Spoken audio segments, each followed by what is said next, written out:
This isn't the story about building my M715 as a complete truck, just the cage and what inspired me to do what I did, what I used, how I did it, so on and so forth. So fast forwarding a little bit from when I initially bought and got the truck up and running, eventually I got a fairly hot Chevy 350 under the hood, a Ranger Overdrive SM465, and a 3-to-1 Atlas, and a Detroit locker in the rear Dana 70.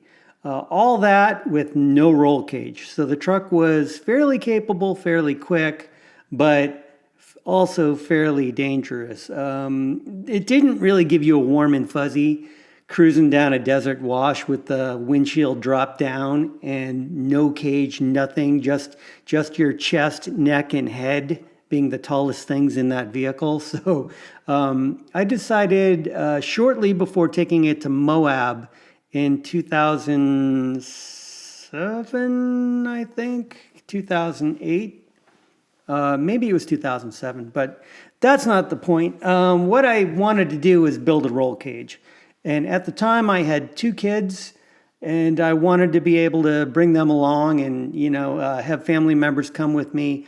What inspired me really was JP Magazine at the time had a publisher named Jeff Nassy, and Jeff owned an M715 that he had really done up in not really as a magazine project, just out of his own pocket. But he brought it to Off-Road Unlimited in Burbank, California. It had Maurice and the crew there build a really cool bed-mounted cage with 2 bench seats in the back. So Jeff's M715 actually sat 6 people. And I always kind of lusted after that truck. And when I got mine, I knew I wanted to do something similar. So I started out sourcing 6 Corbeau bucket seats. I used 4 regular size and then 2 they have an extra wide size. And so those were the Corbeaus, the super comfy suspension seats. And then I got 2 mini MB race trim seats. They make them just for kids. They're like meant for VWs and sandrails and things like that. My buddy was selling them, so I scooped up 2 of those. And now I had 8 seats. And then the question was how to configure them in the truck. Obviously in the cab, I knew I'd use 2 normal size Corbeaus with an MB race trim in between them. But then going to the rear, I went through a couple different configurations before I finally came up with what I wanted to do. I knew it was going to take a lot of tubing, and this truck wasn't a super hardcore off-roader. So I think if memory serves, I ordered up about 6 to 8 sticks of 1 3/4 HREW, welded seam, regular steel tubing, 120 wall. And then I ordered 2 sticks of 120 wall square tubing. I think if memory serves, it was about 1.25 inches on the square tubing. And my thinking was, 1, I was going to save money going with the welded seam as opposed to DOM. And 2, like I said, this truck wasn't a super gnarly off-roader, and the cage was there just really to prevent any kind of injuries in a slow-speed flop, really. I wasn't planning on barrel rolling it, not that anyone really does, but regardless. So shortly before Moab one year, I think it was maybe 2007, possibly 2008, I started on the cage build. I didn't have enough time to get the whole thing done before Moab, but I did want to get at least the front cage done. So that's what I did. I busted out my trusty welder and bender and notcher and got to work. It's funny, normally I run my tubes when I build a cage from the A pillar back to like the B or C pillar. But on this one I was doing a traditional hoop. But the truck required multiple bends. And so if you ever notice on an M715, like the windshield frame is narrower at the top than it is in the bottom. And then, you've got an angle on the dash and all these different angles. And so normally I had my bender set up in the entry of my garage with some concrete anchors. I would just cinch it down. But with this project, I needed to be able to have the piece of work like way higher than my garage ceiling would allow.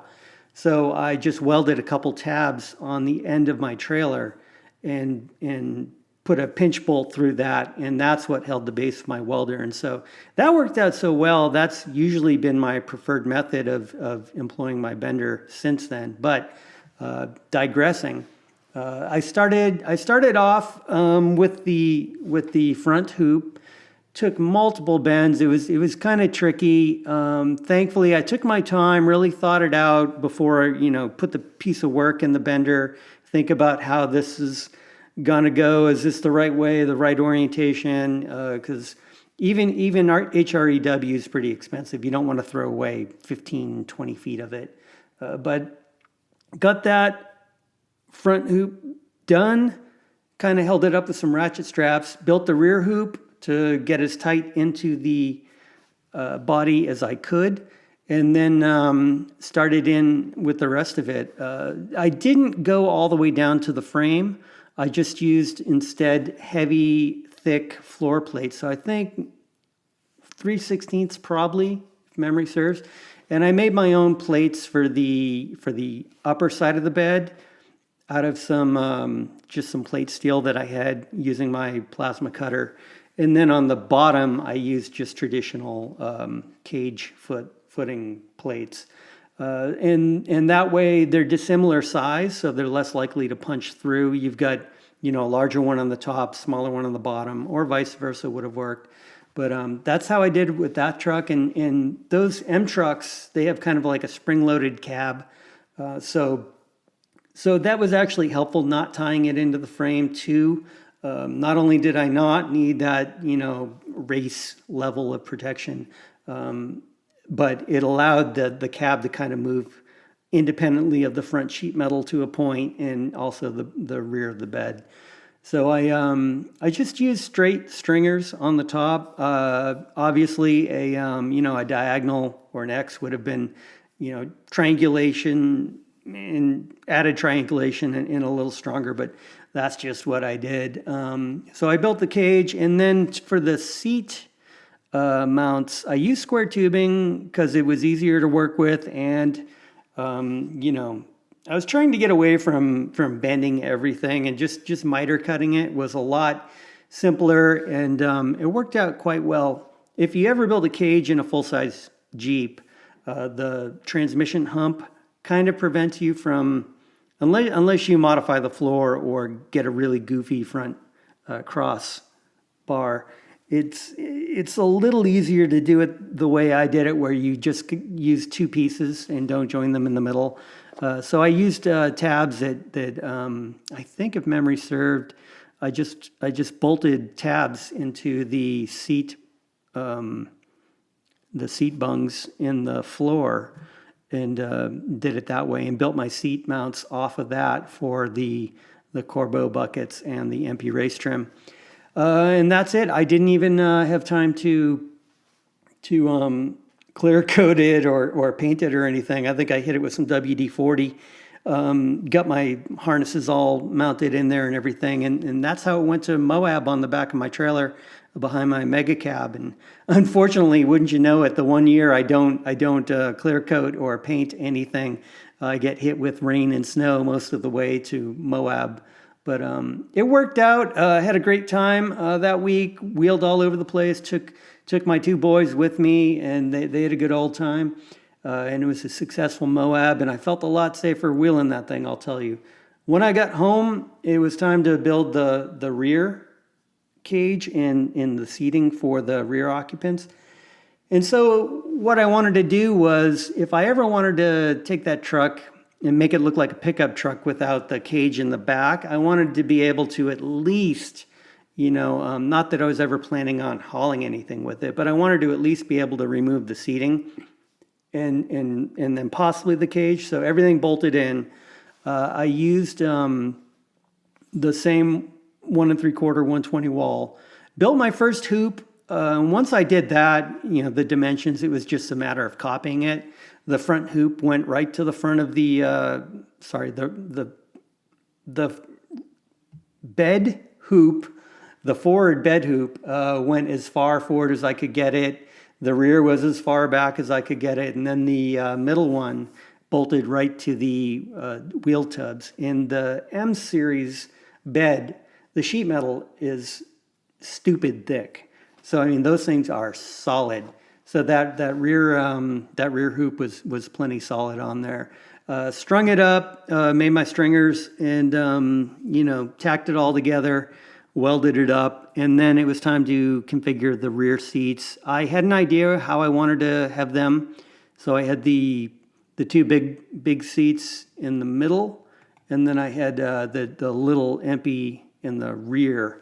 And then it was just a matter of building a base for those seats. And so I used that square tubing. It was super easy to work with. I made it so it bolted, the square tubing bolted straight to the super thick bed of the M715. And then I just built seat tabs off of that.